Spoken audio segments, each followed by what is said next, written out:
नमस्कार। आकाशवाणी से प्रस्तुत है समाचार प्रभात। प्रधानमंत्री नरेंद्र मोदी ने कहा, आत्मनिर्भर भारत का उद्देश्य देश को एक विनिर्माण केंद्र बनाना है। प्रधानमंत्री आज हैदराबाद में आईपीएस प्रोबेशनर के साथ वर्चुअल संवाद करेंगे। रक्षा मंत्री राजनाथ सिंह ने मॉस्को में रूस के रक्षा मंत्री से मुलाकात की। रक्षा और सुरक्षा मामलों में रूस के सहयोग की सराहना की। जनरल बिपिन रावत ने कहा, भारत ने चीन के उकसाने वाले प्रयासों को रोकने के समुचित उपाय किए हैं। भारत ने G20 समूह के विदेश मंत्रियों के वर्चुअल सम्मेलन में विदेशी विद्यार्थियों के हितों की रक्षा और फंसे लोगों की स्वदेश वापसी सुनिश्चित करने की अपील की। और वंदे भारत मिशन के अंतर्गत लगभग 13 लाख भारतीयों की स्वदेश वापसी हुई। समाचार प्रभात के इस अंक में अपने सहयोगी आनंद श्रीवास्तव के साथ मैं लवलीन निगम। प्रधानमंत्री नरेंद्र मोदी ने कहा है कि 130 करोड़ भारतीय स्थानीय उत्पादों को वैश्विक स्तर तक पहुंचाने के लक्ष्य के साथ एकजुट होकर आत्मनिर्भर भारत मिशन में लगे हैं। उन्होंने कहा कि आत्मनिर्भर भारत का उद्देश्य देश को विनिर्माण केंद्र में बदलना है। कल शाम भारत अमेरिका कार्यनीतिक साझेदारी फोरम को संबोधित करते हुए श्री मोदी ने कहा कि भारत ने बार बार ये स्पष्ट किया है कि वैश्विक हित ही उसका लक्ष्य है। 1.3 billion Indians have embarked on one mission to make an Atmanirbhar Bharat or self-reliant India. Atmanirbhar Bharat merges the local with global. It ensures India's strengths act as a global force multiplier. Time and again, India has shown that our goal is global good. प्रधानमंत्री ने कहा कि वर्तमान Covid संकट ने मानव केंद्रित विकास की आवश्यकता सामने रखी है। उन्होंने कहा कि इस महामारी ने पूरी दुनिया के सामने स्पष्ट कर दिया है कि वैश्विक आपूर्ति श्रृंखला विकसित करने का निर्णय न केवल लागत बल्कि भरोसे पर आधारित होना चाहिए। उन्होंने कहा कि कंपनियां अब भौगोलिक सुगमता के अलावा विश्वसनीयता और नीतिगत स्थिरता पर भी ध्यान दे रही हैं। उन्होंने कहा कि भारत एक ऐसा स्थल है जिसमें ये सभी विशेषताएं मौजूद हैं। प्रधानमंत्री ने कहा कि भारत में विविध अवसर उपलब्ध हैं। ये अवसर सार्वजनिक और निजी दोनों क्षेत्रों में हैं तथा इनमें प्रमुख आर्थिक और सामाजिक क्षेत्र हैं। हाल में जो क्षेत्र खोले गए हैं उनमें कोयला खनन, रेलवे, रक्षा, अंतरिक्ष और परमाणु ऊर्जा क्षेत्र शामिल हैं। प्रधानमंत्री ने भारत में पारदर्शी और स्पष्ट कर व्यवस्था का उल्लेख करते हुए कहा कि वस्तु और सेवा कर व्यवस्था एकीकृत और पूरी तरह सूचना प्रौद्योगिकी सक्षम अप्रत्यक्ष कर प्रणाली है। Our system encourages and supports honest taxpayers. Our GST is a unified, fully IT-enabled indirect tax system. Insolvency and bankruptcy code has reduced risk for the entire financial system. Our comprehensive labor reforms will reduce compliance burden for employers. It will also provide social security protection to the workers. Shri Modi ने कहा कि देश में सुधार प्रक्रिया जारी है और हाल के महीनों में दूरगामी सुधार किए गए हैं। In the recent months, there have been far-reaching reforms. These are making business easier and red tapeism lesser. Work is actively underway on the world's largest housing program. The renewable energy infrastructure is being expanded. Rail, road and air connectivity is being boosted. Our country is creating a unique digital model to build our national digital health mission. We are using the best of fintech to provide banking credit, digital payments and insurance to millions. प्रधानमंत्री ने कहा कि 80 करोड़ भारतीयों को corona महामारी के दौरान मदद उपलब्ध कराई जा रही है। The Pradhan Mantri Garib Kalyan Yojana for India's poor is among the largest support systems seen anywhere globally.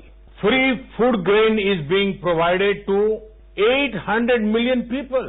This scheme operates for 8 months. Free cooking gas is being provided to around 80 million families. Cash support has been provided to around 345 million farmers and needy people. The scheme has given much needed employment for migrant workers by creating almost 200 million % of work.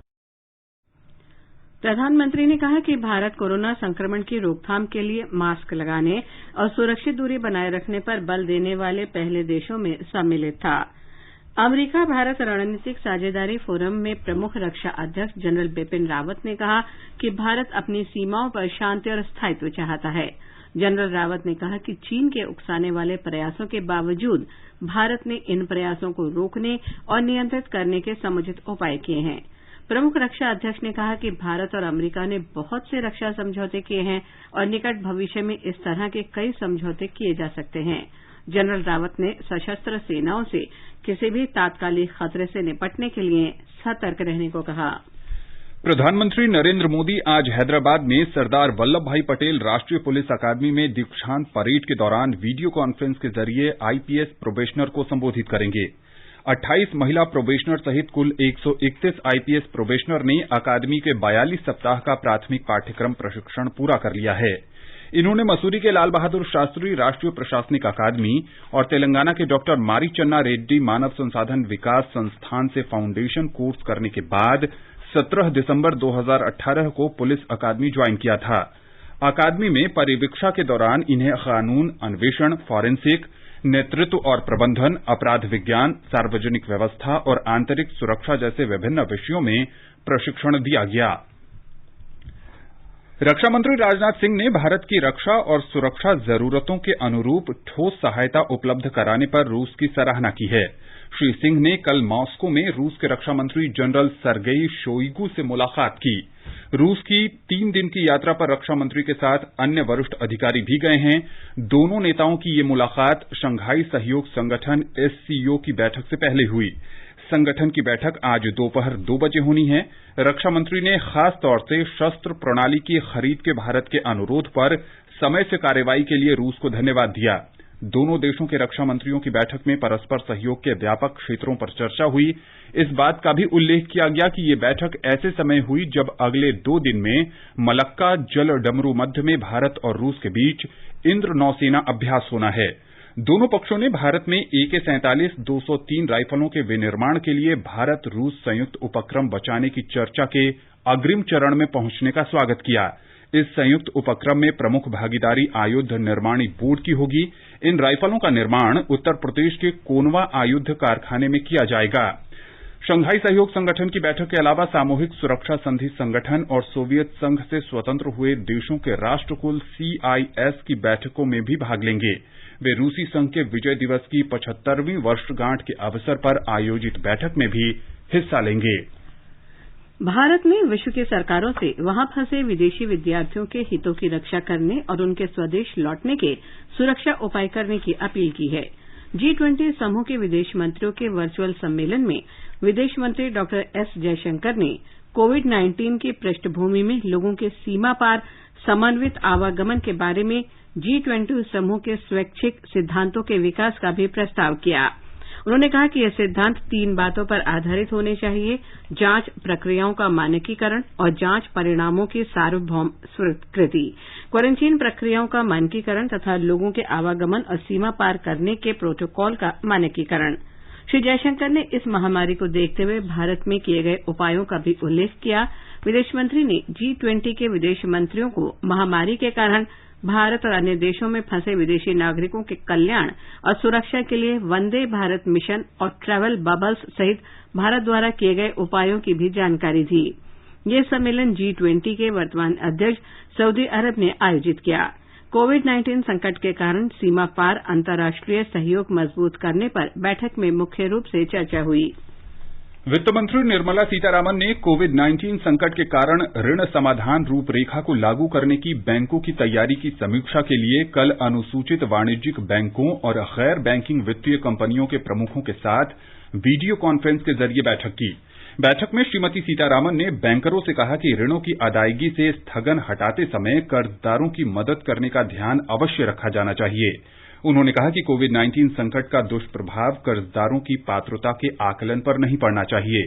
उन्होंने बैंकों को सलाह दी कि वे ऋण समाधान योजनाओं को 15 सितंबर तक तैयार करें और अपनी वेबसाइटों पर हिंदी, अंग्रेजी और क्षेत्रीय भाषाओं में अपलोड करें।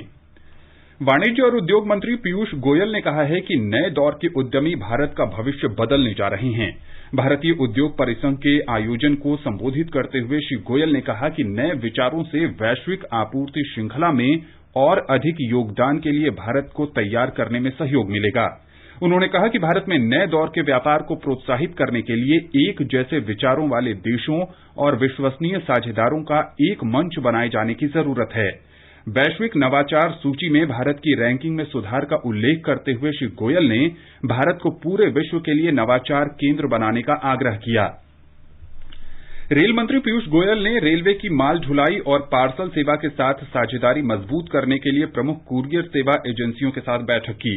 बैठक में रेलवे के जरिए निजी पार्सल सेवाओं का व्यापार को बढ़ाने की संभावनाओं पर विचार किया गया।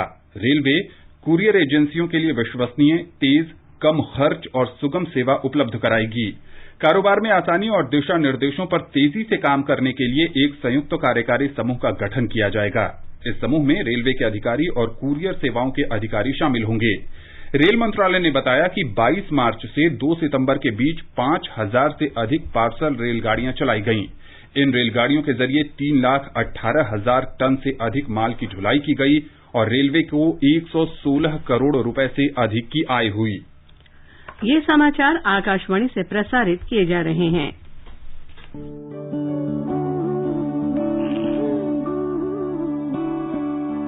पर सोचती हूँ कभी कभी, कब तक रहेंगी ये खुशियाँ बनी।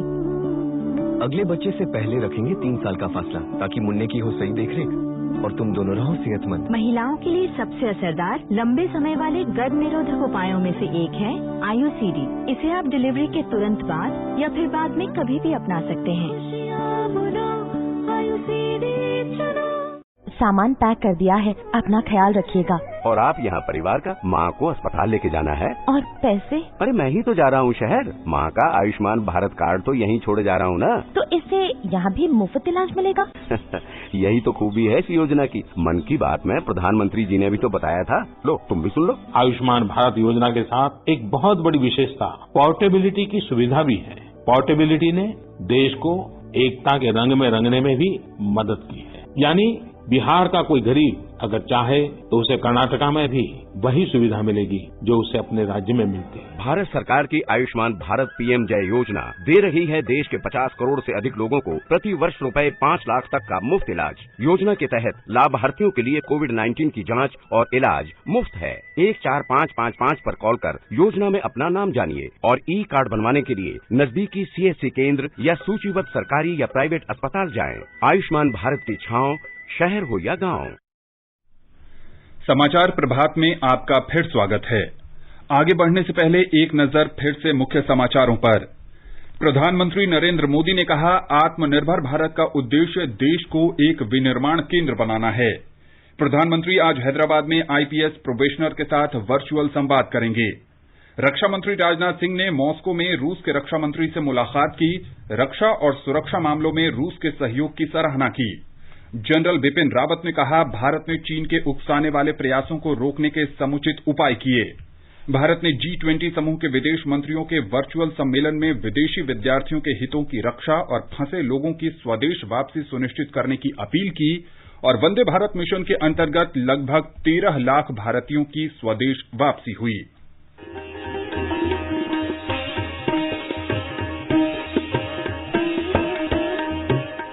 सुनिए संस्कृत जगत से जुड़ी हुई विभिन्न गतिविधियों के साथ आकाशवाणी द्वारा प्रसारित विशेष कार्यक्रम संस्कृत साप्ताहिकी अब नए समय पर प्रत्येक शनिवार प्रातः 11:20 से आकाशवाणी के समाचार चैनल FM गोल्ड पर तथा पुनः प्रसारण रविवार प्रातः 11:20 से।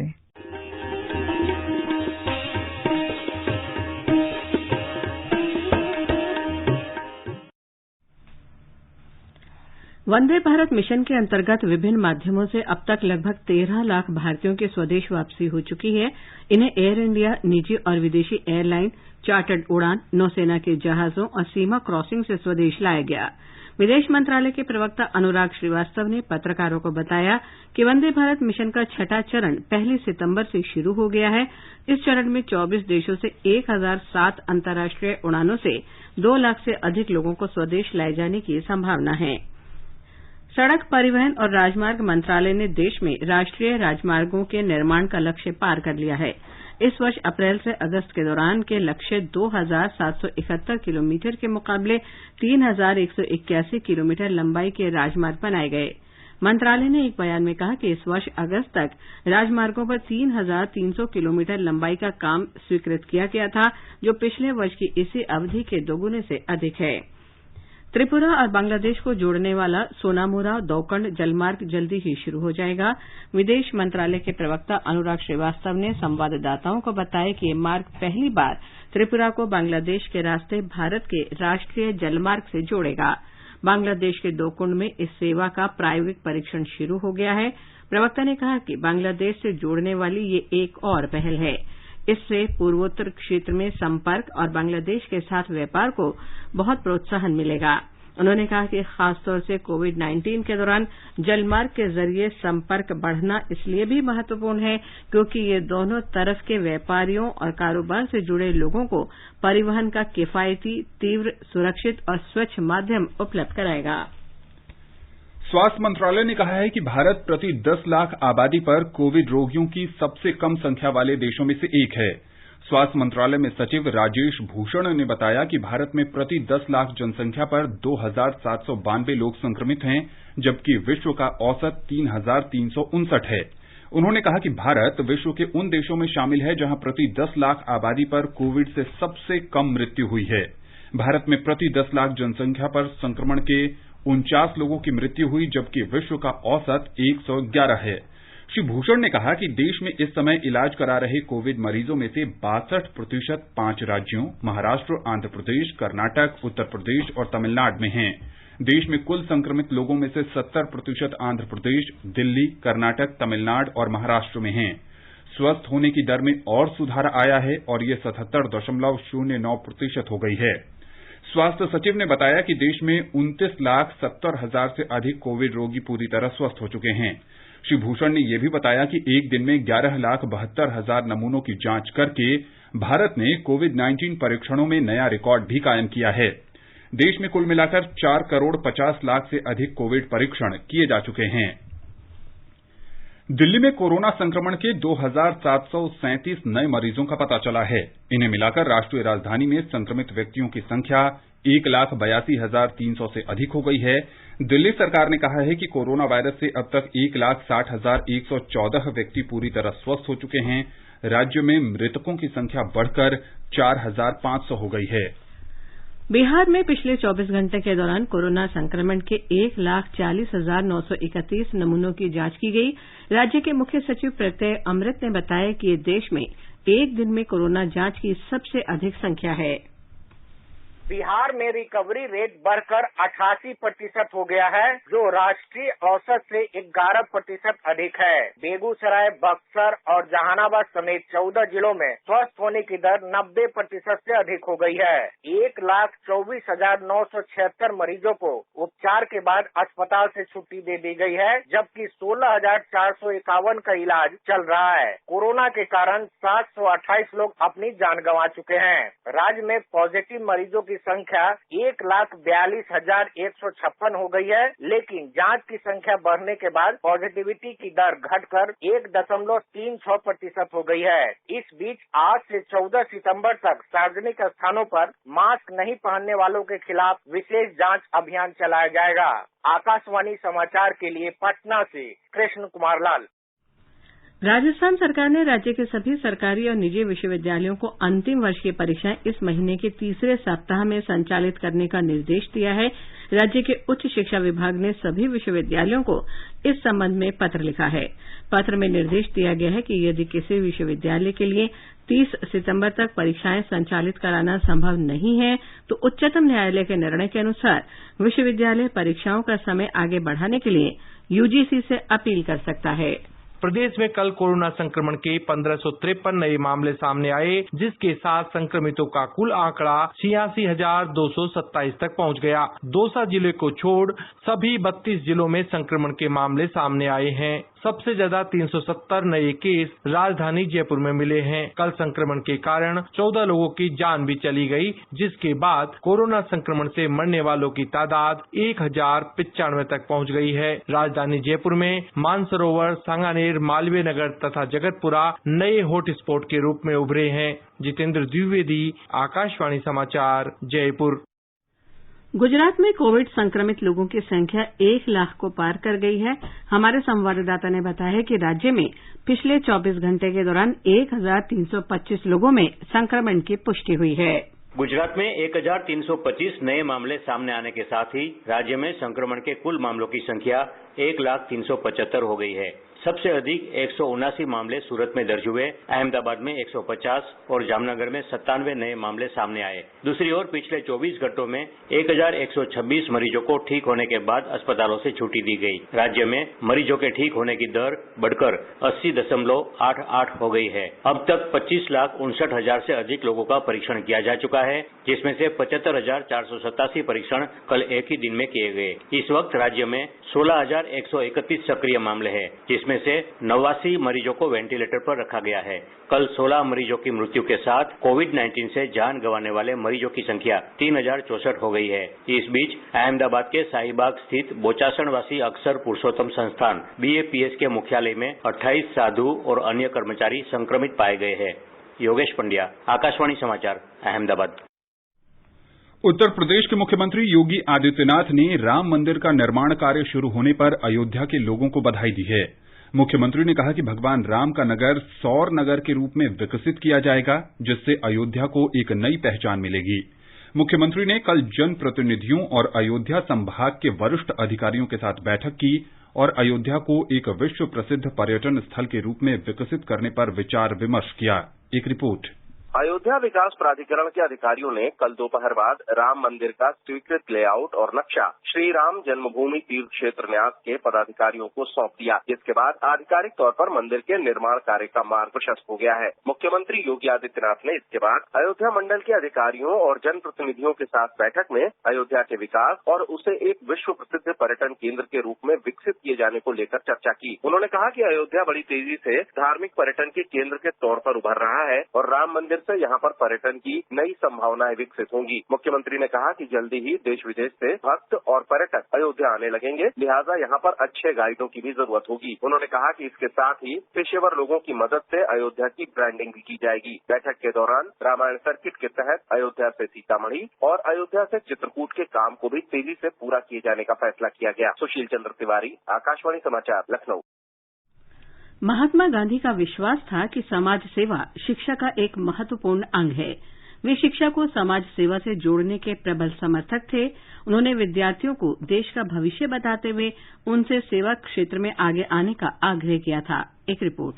महात्मा गांधी ने छात्रों की शिक्षा को देश के भविष्य से जोड़ा है। उन्होंने छात्रों को उनके देश और देशवासियों के प्रति उनकी जिम्मेदारियों के लिए प्रेरित किया। गांधी जी ने कहा था, छात्र देश के भविष्य हैं। उन्होंने कहा कि जब आप स्कूल और कॉलेज से बाहर निकलकर सार्वजनिक जीवन में प्रवेश करते हैं तो आपको इस देश के गरीब लोगों का नेतृत्व करना चाहिए। महात्मा गांधी का मानना था कि जो शिक्षा देश की आवश्यकताओं को पूरा करने में सक्षम नहीं है तो वैसी शिक्षा दोषपूर्ण है। महात्मा गांधी के अनुसार छात्रों के लिए स्वयं सेवा का कार्य सामाजिक सुधार और राष्ट्र निर्माण का एक अभिन्न अंग है।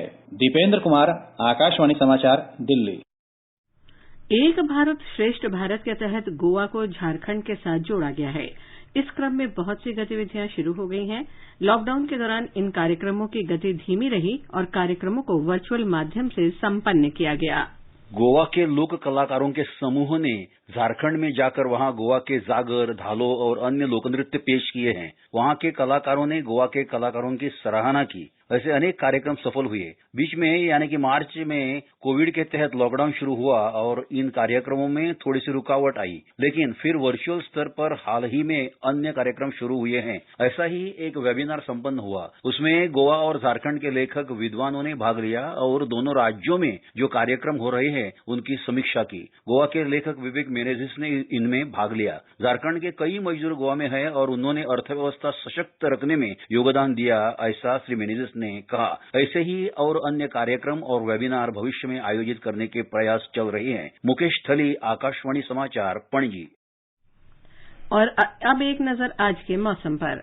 राष्ट्रीय राजधानी दिल्ली में बादल छाए रहने और हल्की वर्षा के आसार हैं। न्यूनतम तापमान 26 डिग्री सेल्सियस दर्ज किया गया। अधिकतम तापमान 33 डिग्री सेल्सियस के आसपास रहेगा। मुंबई में भी हल्की वर्षा का अनुमान है। न्यूनतम तापमान 26 डिग्री सेल्सियस रिकॉर्ड हुआ और अधिकतम 33 डिग्री सेल्सियस रहने की संभावना है। चेन्नई में शाम या रात तक हल्की वर्षा या गरज के साथ बौछारें पड़ने की उम्मीद है। न्यूनतम तापमान 26 डिग्री सेल्सियस दर्ज किया गया। अधिकतम तापमान 33 डिग्री सेल्सियस रहेगा। कोलकाता में 1 या 2 स्थानों पर बारिश की संभावना है। न्यूनतम तापमान 27 डिग्री सेल्सियस रहा और अधिकतम तापमान 33 डिग्री सेल्सियस रहने का अनुमान है। केंद्र शासित प्रदेश जम्मू कश्मीर के जम्मू में न्यूनतम तापमान 26 डिग्री सेल्सियस दर्ज हुआ। अधिकतम 31 डिग्री सेल्सियस तक रह सकता है। सामान्य वर्षा की भी उम्मीद है। श्रीनगर में आंशिक रूप से बादल छाए रहने और गरज के साथ आंधी वर्षा की संभावना है। तापमान 17 और 30 डिग्री सेल्सियस के बीच रह सकता है। गिलगित में न्यूनतम तापमान 15 डिग्री सेल्सियस रिकॉर्ड हुआ, जबकि अधिकतम तापमान 23 डिग्री सेल्सियस रहने और गरज के साथ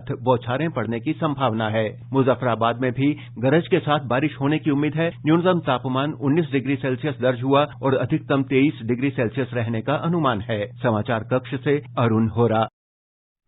ये समाचार हमारी वेबसाइट newsonair.com/hindi पर भी उपलब्ध हैं।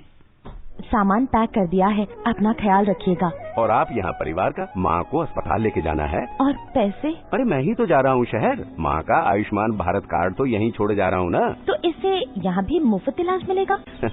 यही तो खूबी है इस योजना की। मन की बात में प्रधानमंत्री जी ने भी तो बताया था। लो तुम भी सुन लो। आयुष्मान भारत योजना के साथ एक बहुत बड़ी विशेषता पोर्टेबिलिटी की सुविधा भी है। पोर्टेबिलिटी ने देश को एकता के रंग में रंगने में भी मदद की है। यानी बिहार का कोई गरीब अगर चाहे तो उसे कर्नाटका में भी वही सुविधा मिलेगी जो उसे अपने राज्य में मिलती है। भारत सरकार की आयुष्मान भारत पीएम जय योजना दे रही है देश के 50 करोड़ से अधिक लोगों को प्रति वर्ष रुपए 5 लाख तक का मुफ्त इलाज। योजना के तहत लाभार्थियों के लिए कोविड-19 की जांच और इलाज मुफ्त है। 14555 पर कॉल कर योजना में अपना नाम जानिए और ई कार्ड बनवाने के लिए नजदीकी CSC केंद्र या सूचीबद्ध सरकारी या प्राइवेट अस्पताल जाएं। आयुष्मान भारत की छांव शहर हो या गांव। और आनंद, आप बताएं आज के समाचार पत्रों की क्या खास सुर्खियां हैं? जी, पूर्वी लद्दाख में सीमा पर गतिरोध को लेकर भारत का ये दो टूक कहना कि शांति बहाली के लिए पूरी तरह से पीछे हटे चीन, जनसत्ता की पहली खबर है। चीफ ऑफ डिफेंस स्टाफ के ये शब्द कि भारत कर रहा पारंपरिक और परमाणु खतरे की सबसे जटिल चुनौती का सामना को भी अखबारों ने प्रमुखता से दिया है।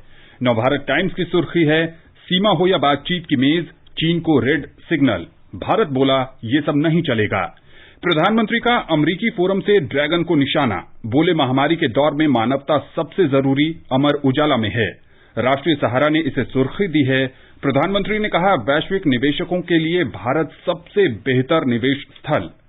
संयुक्त राष्ट्र सुरक्षा परिषद की बैठक में पाकिस्तान के नापाक इरादे ध्वस्त शीर्षक से हरिभूमि ने लिखा है, पाकिस्तान के 2 भारतीयों को आतंकी घोषित कराने की मांग हुई खारिज। जनसत्ता की खबर है, कुलभूषण जाधव के लिए वकील रखने का भारत को एक और मौका। उच्चतम न्यायालय की ये व्यवस्था कि अगले आदेश तक खातों को एनपीए घोषित न करे बैंक, हिंदुस्तान सहित सभी अखबारों में है। पत्र ने आगे लिखा है कि राहत सिर्फ उन खातों के लिए है जो 31 अगस्त तक एनपीए नहीं है। प्रधानमंत्री मोदी के ट्विटर अकाउंट के हैक होने की खबर लगभग सभी अखबारों में है। अंत में मुख्य समाचार एक बार फिर। प्रधानमंत्री नरेंद्र मोदी ने कहा, आत्मनिर्भर भारत का उद्देश्य देश को एक विनिर्माण केंद्र बनाना है।